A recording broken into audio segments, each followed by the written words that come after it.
The moving truck was halfway into the cul-de-sac when I heard the screech, not brakes or voice. "Oh no, no, no, you can't just park that thing here," screeched a woman in a floral blouse and oversized sunglasses. She was standing in the middle of the road, arms out like a traffic cop on a power trip. I knew exactly who it was. Beverly Landers, president of the Oakcrest Villas HOA, self-appointed queen of petty rules and passive aggression. I'd only owned the house for 3 days. "I live here now," I said, stepping around her to direct the movers. "That's my driveway, that's my name on the deed. And we've got 2 hours left on the truck." "You didn't submit a move-in notification form," she snapped, blocking the truck with her golf cart like she was guarding the gates of Buckingham Palace. "It's required per Section 14.3 of our community handbook." "You should have read it," I glanced at the movers. Big guys, patient but already sweating in the July sun. One of them looked at me with eyebrows raised. "Seriously," I asked her. "You're gonna block the truck?" She folded her arms and planted her feet. "Not until you get approval." "This is a private road, I'm calling the police." I laughed. "Please do." And she did. Right there, pulled out her phone and dialed. I walked back to the truck, told the guys to hang tight. We were literally 50 feet from my driveway, but Queen Beverly had turned this into a war zone. A couple neighbors peeked out through curtains. One guy across the street came out with his dog and just stood watching, like this was a normal Thursday. 15 minutes later, a patrol car pulled up. Officer Mendoza stepped out, looked between the moving truck, Beverly's golf cart barricade, and me. "Afternoon," he said. "Someone called about a blocked road." "That would be me," Beverly said, striding over like she owned the entire zip code. "This man is violating HOA policy and trespassing with a commercial vehicle. He didn't file the proper paperwork." Officer Mendoza looked at me. "My name's Carter Keller," I said. "I'm the new owner of 118 Oakleaf Drive. That's my truck, my stuff, and my driveway. I'm just trying to move in." "Did you block the road, ma'am?" Mendoza asked Beverly. I parked my cart to prevent unauthorized access." He raised an eyebrow. "You're physically blocking a public service vehicle from accessing private property. That's obstruction." "This is an HOA-controlled road," she barked. "We have jurisdiction." "No, ma'am," Mendoza replied, pulling out a small notepad. "Unless this is a gated community with private enforcement contracts, this is still under city traffic code. You can't block a moving truck." "I'm going to have to ask you to move your vehicle immediately." Beverly's face turned the color of boiled lobster. "You can't be serious." "Dead serious." She didn't move. "Ma'am, last chance." She huffed, stomped back to the golf cart, and reversed it in a jerky motion that nearly clipped her own mailbox. Mendoza followed her, wrote something down, then walked back to me. "She's getting a citation for obstruction," he said. "You're free to unload." I nodded. "Thanks, officer."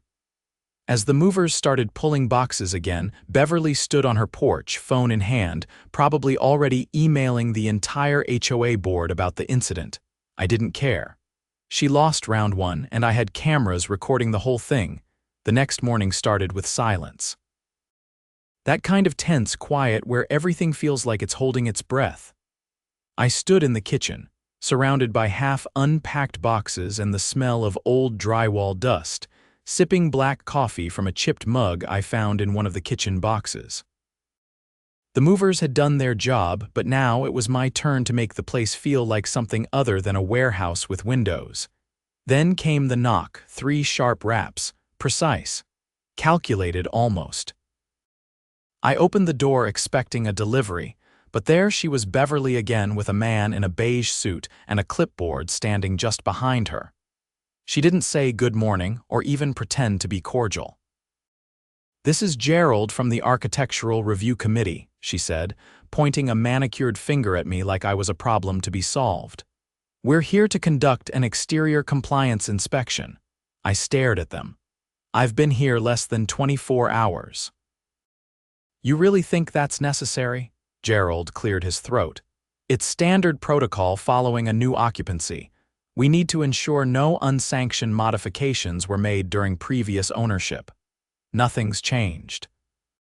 You can compare the listing photos. That's not a substitute for an in-person inspection, Beverly said, stepping toward the porch. We have the authority to document violations. Please don't interfere. She didn't wait for permission.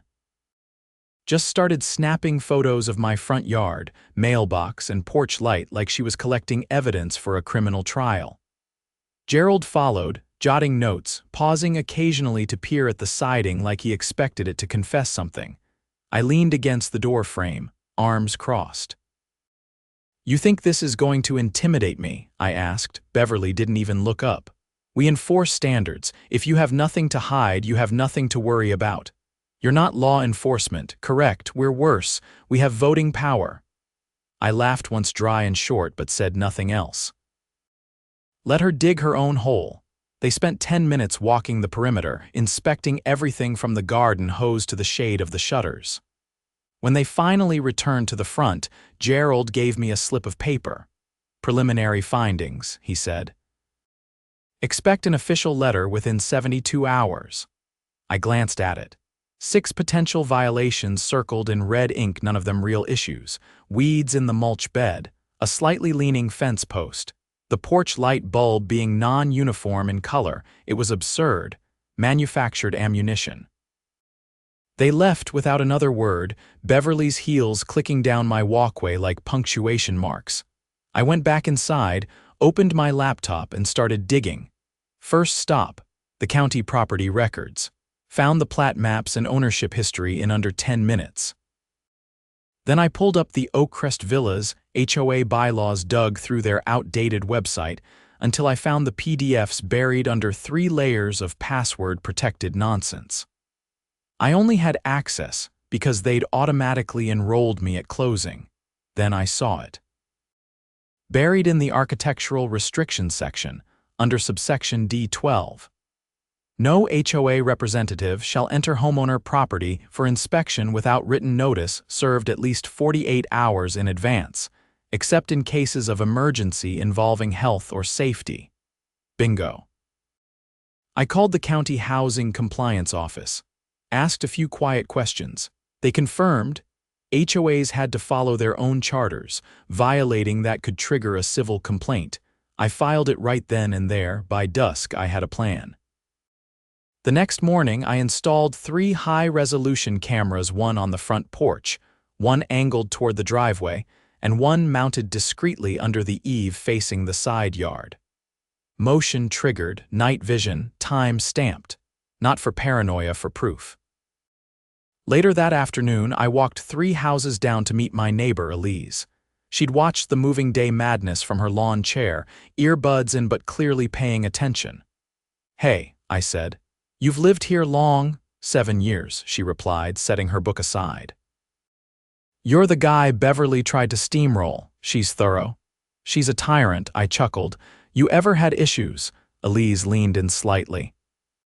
She fined me for hanging a seasonal wreath with a ribbon that clashed with the neighborhood palette.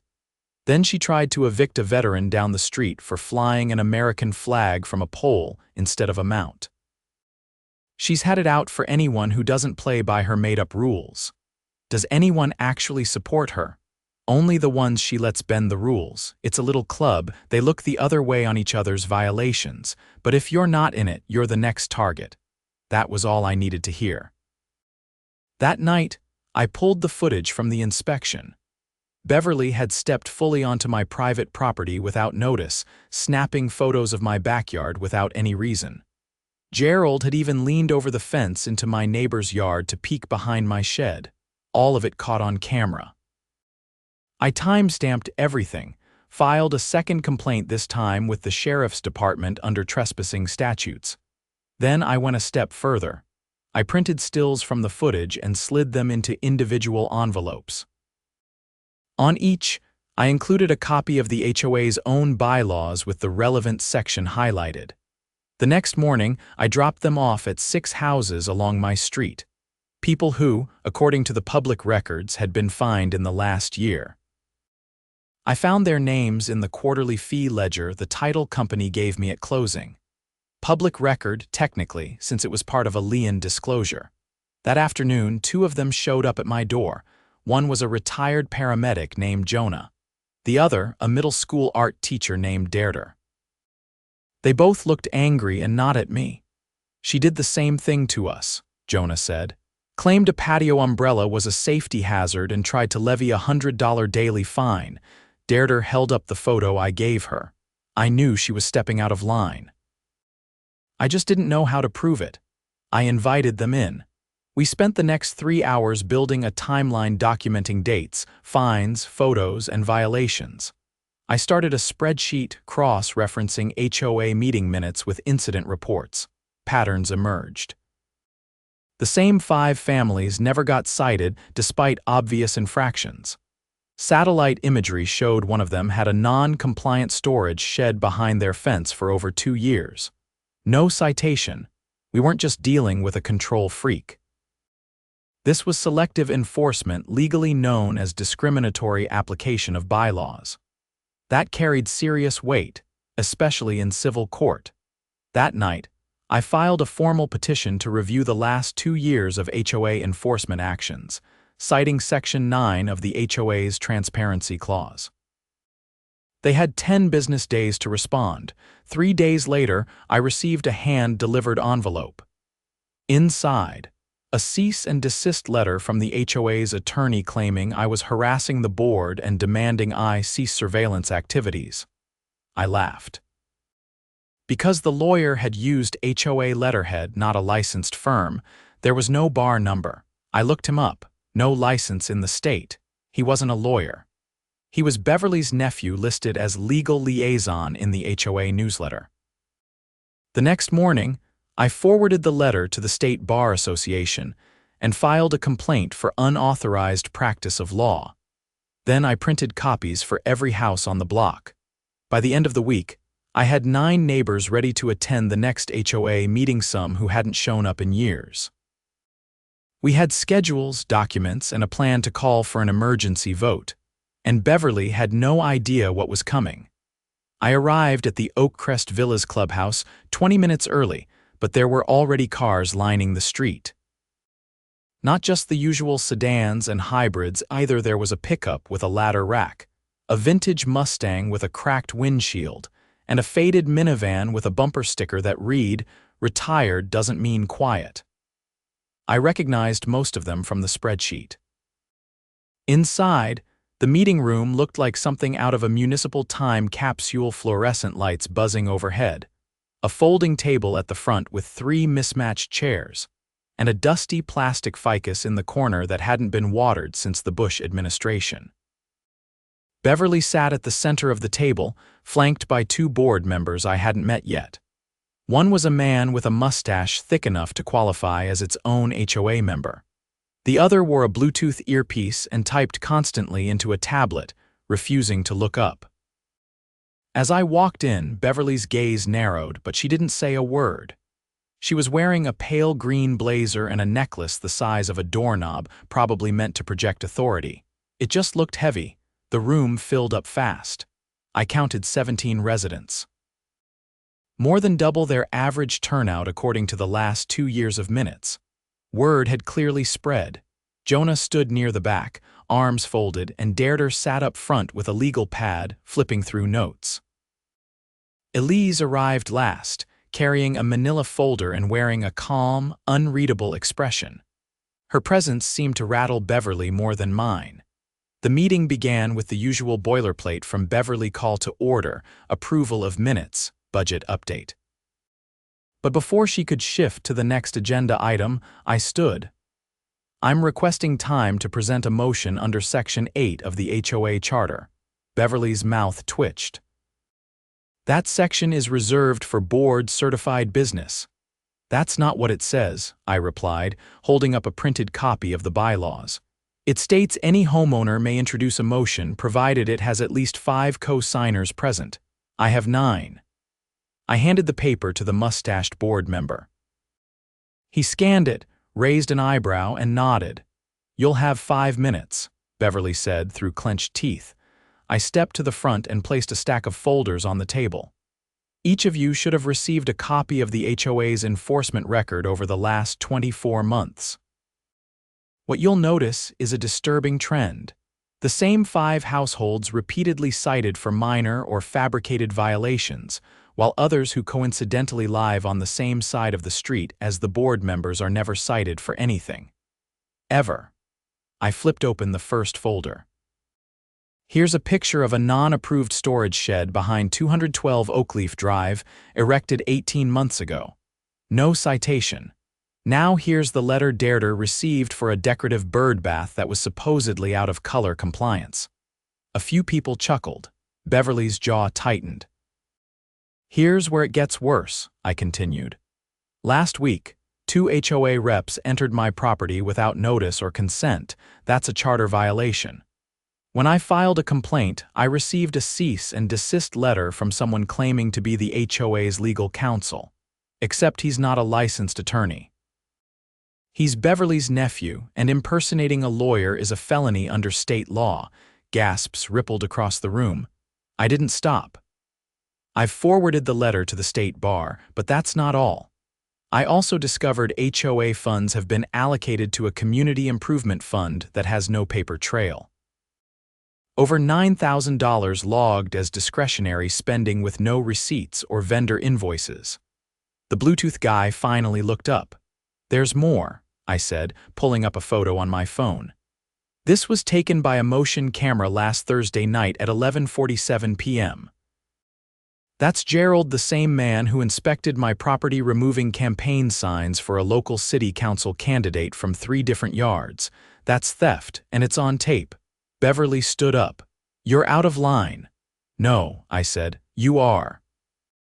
And I'm introducing a motion to call a complete independent audit of the HOA's finances, initiate a formal review of board conduct, and suspend all discretionary enforcement until the audit is complete. Jonah seconded it. Darder thirded. Elise raised her hand next, then 5 more. Beverly's face was pale now. The board tried to stall, claiming they needed time to review procedures, but the residents pushed back. Loudly. The vote happened right there, 14 in favor, 2 abstentions, Beverly the lone dissent. It passed. The next morning, I received a call from a detective with the county's Financial Crimes Division. Apparently, when I'd submitted the audit request, it triggered a secondary review through the county clerk's office, who flagged the HOA's tax filings for inconsistencies. Turns out Beverly had been listing her nephew as a legal consultant and paying him monthly, under the table. No 1099s, no disclosures, that's wire fraud. By Friday, the county filed a formal subpoena for HOA financial records. I was asked to submit everything I had. I did, including the footage of Gerald stealing signs. The detective confirmed they were opening a joint investigation with the district attorney's office. That night, Beverly's golf cart was gone from her driveway. By Sunday, a different car sat in front of her house, a sedan with tinted windows. She didn't come out all weekend. The interim board held an emergency meeting Monday night. Beverly was suspended pending investigation. Gerald resigned.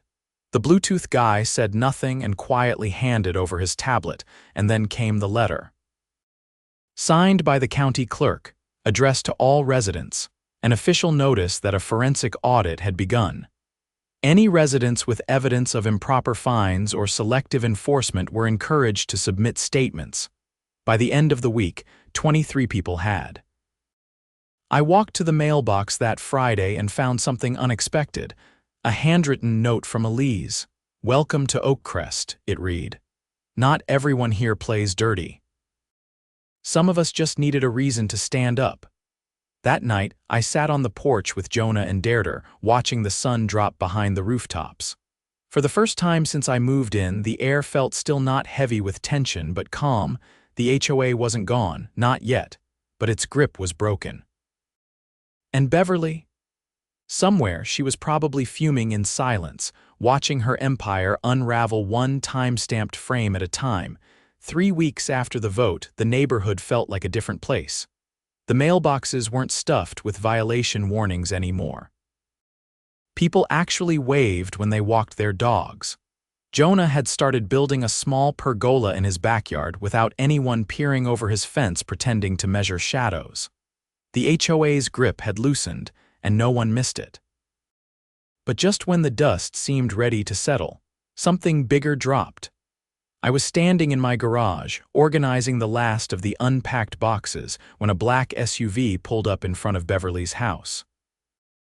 Two men in plain clothes stepped out, clipped badges to their belts, and walked directly to her front door. One of them carried a thick folder. The other had a small black case.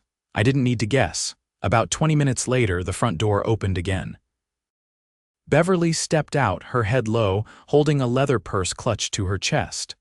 The taller investigator walked beside her, saying nothing. She didn't resist, didn't argue, didn't even look back. They got into the SUV and pulled away. Elise appeared at the edge of her driveway a few minutes later, holding a watering can but clearly more interested in the street than her plants. "That looked official," she said. "County Bureau of Financial Integrity," I replied. "I recognized the badge from my meeting last week." "You met with them?" "Yeah. They asked me to walk them through the internal ledger I pulled from the HOA's shared drive, the one with the community projects that never happened." She tilted her head. "So what is it, fraud?" "Embezzlement? Worse," I said. "They think she was double billing vendors, creating fake repair jobs, approving them through the board, and then cutting checks to shell companies. One of the names on the checks was a landscaping firm that doesn't exist.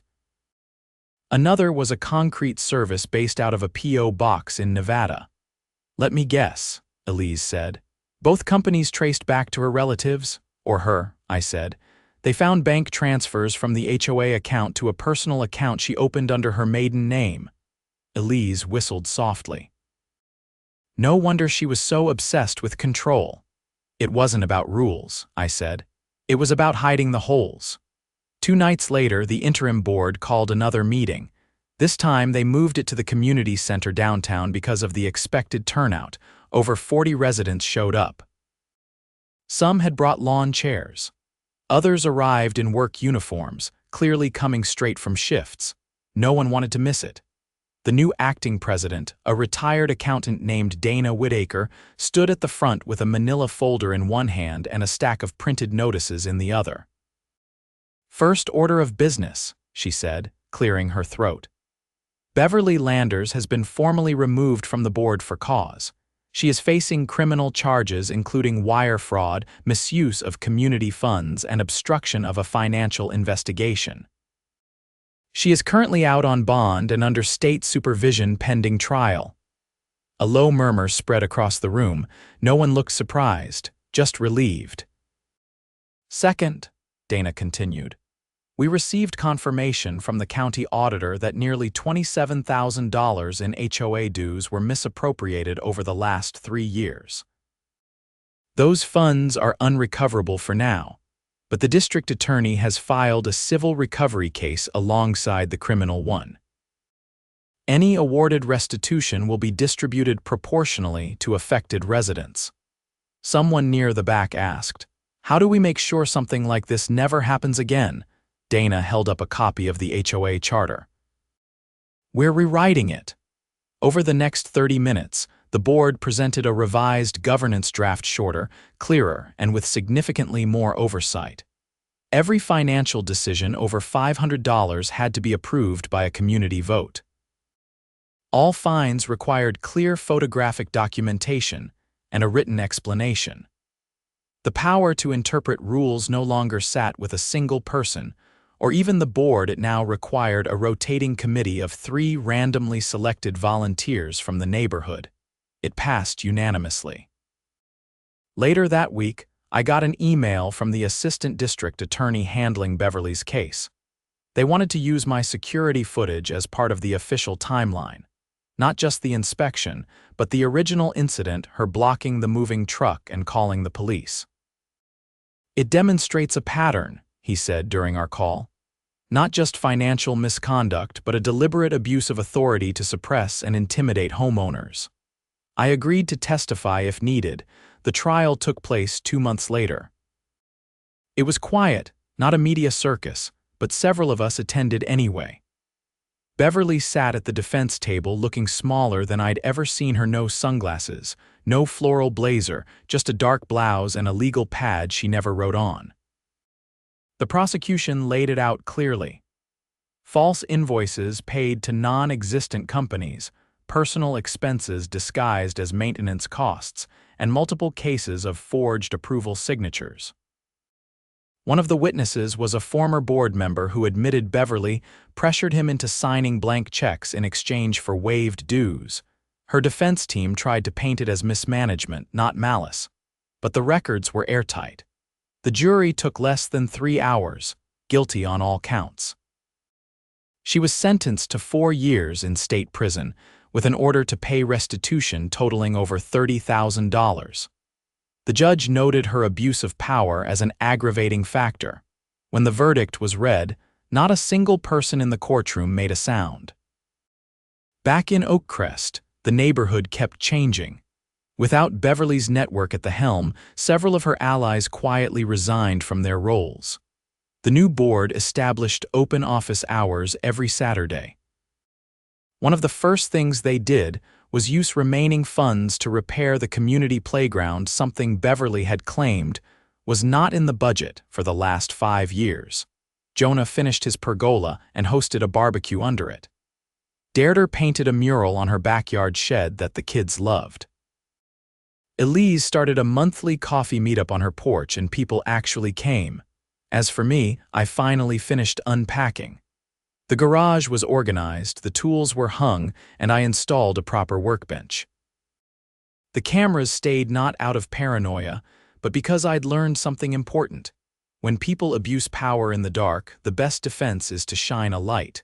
One afternoon, I found a folded note taped to my door. It didn't have a name, just a short message in neat handwriting. "Thanks for standing up. We thought we had to live with it. You proved we didn't." I folded it carefully and tucked it into my toolbox. The HOA wasn't gone, but it was something new now, transparent, accountable, and watched. Not just by me, but by all of us. The fear was gone. The silence was broken, and the queen of petty rules, she wouldn't be coming back.